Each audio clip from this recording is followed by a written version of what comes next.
नमस्कार प्रिय दर्शकों, आप देख रहे हैं ज्योतिष मंत्र। प्रिय दर्शकों, आज पुनः अष्ट सिद्धि नवनिधि के दाता संकट मोचन श्री हनुमान जी महाराज का एक सिद्ध साबर मंत्र देने जा रहा हूं। यह मंत्र अत्यंत शीघ्र प्रभावी है और साथ ही विशेषता यह भी है कि इसे सिद्ध करने की आवश्यकता नहीं, बिना सिद्ध किए ही आप इसका प्रयोग कर सकते हैं। यह मंत्र उस परिस्थिति के लिए है जब आपकी कामना पूर्णता की तरफ नहीं बढ़ पा रही, कोई ना कोई कार्य आपका अटका हुआ है, पूरा ही नहीं हो पा रहा, तब आपको इस मंत्र का प्रयोग अवश्य करना चाहिए। खास बात जैसे बताया कि इसमें किसी प्रकार के सिद्धि विधान की आवश्यकता नहीं, तो करने में कोई हर्ज भी नहीं है। प्रिय दर्शकों, अनेकों अनेक मंत्र साधनाएं सभी प्रकार के कार्यों के लिए मैं बताता रहता हूं। पूर्व में विभिन्न प्रकार की बाधाओं की शांति के लिए, कष्टों से मुक्ति के लिए एक मंत्र दिया है। यदि आप किसी भी प्रकार से परेशान हैं, वह अनुभूत है और बहुत ही शीघ्र प्रभावी है। आप उस मंत्र का प्रयोग कर सकते हैं यदि आप एक से अधिक कष्ट से घिरे हैं, परेशानियों से घिरे हुए हैं। और आज का मंत्र आपकी कामना पूर्ति से संबंधित है।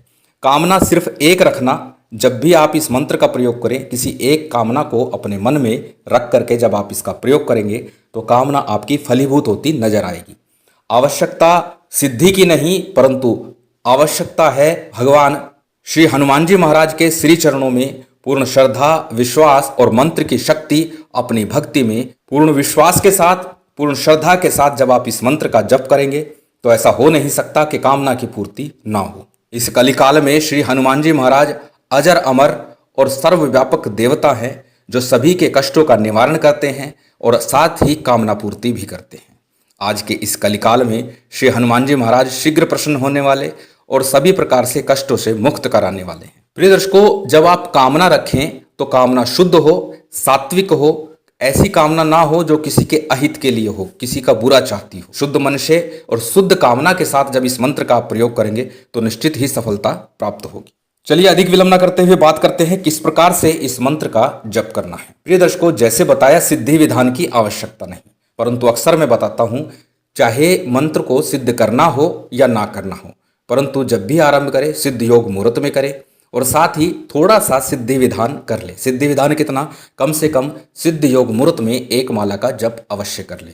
लेकिन जब भी किसी मंत्र का जप करें तो सबसे पहले उस देवी देवता के मंदिर में जाइएगा कुछ भेंट सामग्री लेकर के। तो यहाँ भी जब हनुमान जी महाराज के मंत्र का जप आप करने जा रहे हैं तो श्री हनुमान जी महाराज के मंदिर हो वहाँ चले जाइए, कुछ भेंट सामग्री लेकर के, प्रसाद लेकर के, और वहाँ जाकर प्रसाद अर्पण करके श्री हनुमान जी महाराज से निवेदन कीजिए, प्रार्थना कीजिए कि मेरी ये कामना लंबे समय से अटकी हुई है।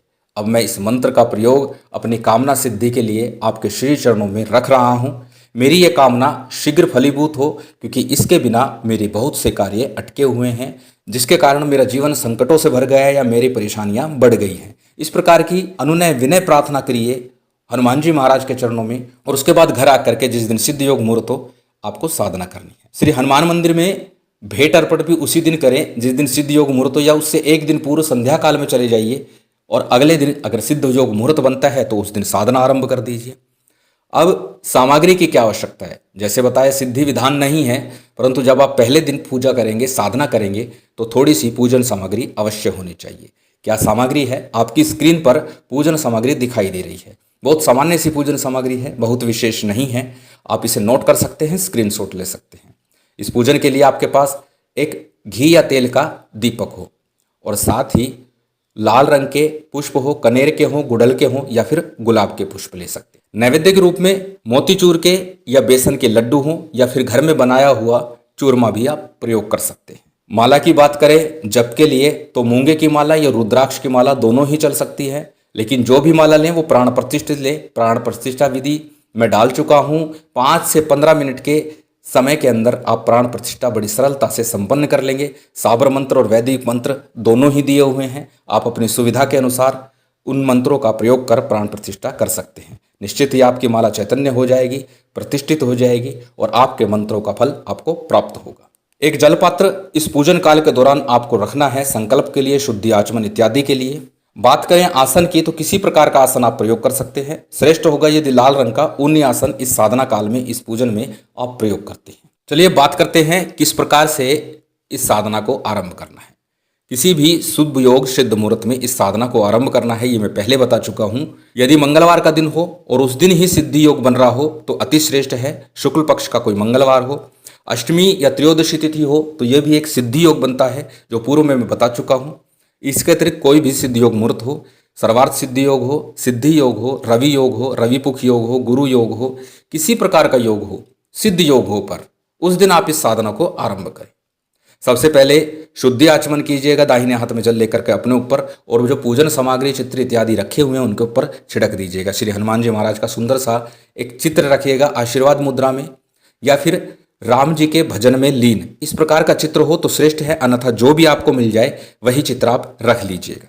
शुद्धि आचमन के बाद में सबसे पहले दीपक प्रज्वलित कीजिएगा। दीपक प्रज्वलित करने के बाद में संकल्प कीजिएगा कि आज आप अपनी कामना पूर्ति के लिए इस मंत्र का जप कर रहे हैं। श्री हनुमान जी महाराज से निवेदन करते हुए, प्रार्थना करते हुए अपना ये संकल्प करना है कि उनकी कृपा से आपकी कामना शीघ्र फलीभूत हो। आप इस मंत्र का जप कर रहे हैं, ऐसा संकल्प आपने करना है। संकल्प के दौरान अपने दाहिने हाथ में अक्षत पुष्प लीजिएगा, थोड़ा सा जल लीजिएगा, और साथ ही यदि कुछ दक्षिणा रखे तो रख लीजिएगा। विषम संख्या में 1 रुपये, 5 रुपये, 11 रुपये रखिएगा। और संकल्प के बाद में जो आपने दाहिने हाथ में अक्षत पुष्प जल इत्यादि लिया हुआ है वह किसी थाली प्लेट में या फिर गणेश जी पर अर्पित कर दीजिए। संकल्प करने के बाद में सबसे पहले गणेश जी का, गुरु का, कुल देव, पितृदेव, स्थान देव इत्यादि का, जो हमेशा बताता हूँ, सामान्य पूजन अवश्य करना चाहिए। और उसके बाद में राम जी का पूजन कीजिए, क्योंकि बिना राम जी के पूजन के हनुमान जी की पूजा भी अधूरी रहती है। राम कथा सुनबे को रसिया, ये राम जी के रसिक हैं, राम का नाम सुनते ही अत्यंत प्रसन्न होते हैं, इसलिए राम जी का पूजन भी अनिवार्य रूप से कर लीजिएगा। राम जी के पूजन के साथ में श्री हनुमान जी महाराज का पूजन आपको करना है। हनुमान जी महाराज के पूजन के उपरांत भैरव जी का पूजन, जो क्षेत्रपाल के रूप में अक्सर मैं बताता हूँ, उनका पूजन करना है। राम जी का पूजन सीता जी के साथ कीजिएगा, अकेले ना कीजिएगा।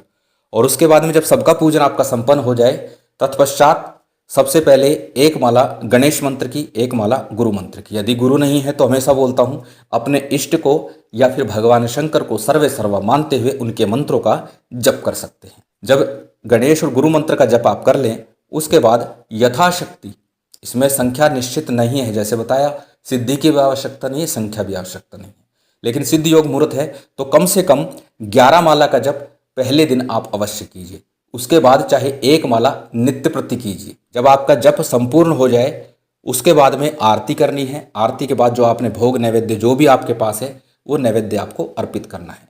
उस नैवेद्य में से कुछ भाग गोग्रास के रूप में दीजिएगा, कुछ भाग छोटे बच्चों में बांट दीजिएगा, और कुछ भाग अपने परिवार सहित प्रसाद के रूप में ग्रहण कर लीजिएगा। इस प्रकार पहले दिन आपने सिद्धि विधान के रूप में ये साधना संपन्न करनी है। और उसके बाद नित्य प्रति इस मंत्र का यथाशक्ति आपको जप करना है। 1 माला कीजिए, 3 कीजिए, 5 कीजिए, जितना भी कीजिए विषम संख्या में कीजिए। अब बात आती है कितने दिन इसका जप करना है। जब तक आपकी कामना पूर्ण ना हो इस जप को आपको करना है। वैसे प्रभाव देखा गया है ज़्यादा से ज़्यादा 41 दिन के अंदर कामना पूर्ति के मार्ग बनने लगते हैं। अंततः 3 महीने के अंदर ही कामना पूर्ति हो जाती है। कामना पर निर्भर है कि कामना किस प्रकार की है, परंतु भगवान श्री हनुमान जी महाराज के श्री चरणों में श्रद्धा विश्वास रखते हुए इस मंत्र का जब आप जप करेंगे तो निश्चित ही कामना पूर्ति होगी। चलिए अब जान लेते हैं उस विशेष और खास मंत्र को। मंत्र आपकी स्क्रीन पर है, आप उसे देख सकते हैं, नोट कर सकते हैं, या फिर उसका स्क्रीनशॉट ले सकते हैं। मंत्र इस प्रकार है, एक बार मैं बोल करके बता देता हूँ। अंजनी का लाल बड़ा बलवान, करे राम सीता का ध्यान, भगत पुकारे सुधि लेव स्वामी, दुहाई तो को सीता माई की, लक्ष्मण जति की दोहाई, गोरा पार्वती की दोहाई दोहाई दोहाई। सरल सा ये साबर मंत्र है, अत्यंत शीघ्र प्रभावी है। भगवान शंकर की कृपा से आपकी कामना अवश्य पूरी होगी, इसमें संशय लेश मात्र भी मत रखना। मंत्र में पूर्ण श्रद्धा विश्वास रख करके इस मंत्र का जप आरंभ कर दीजिए, निश्चित ही कामना पूर्ति के मार्ग बनेंगे। श्री हनुमान जी महाराज की विशेष कृपा आप सभी पर बनी रहे, महामाई की विशेष कृपा आप सभी को प्राप्त हो। और उम्मीद करता हूं आज की ये जानकारी, ये वीडियो आपको अच्छी लगी होगी। यदि अच्छी लगी हो तो कृपया लाइक कीजिएगा, शेयर कीजिएगा। यदि चैनल पर नए हैं तो सब्सक्राइब कर बेल आइकन बटन दबा दीजिएगा। जय माता दी, जय श्री राम।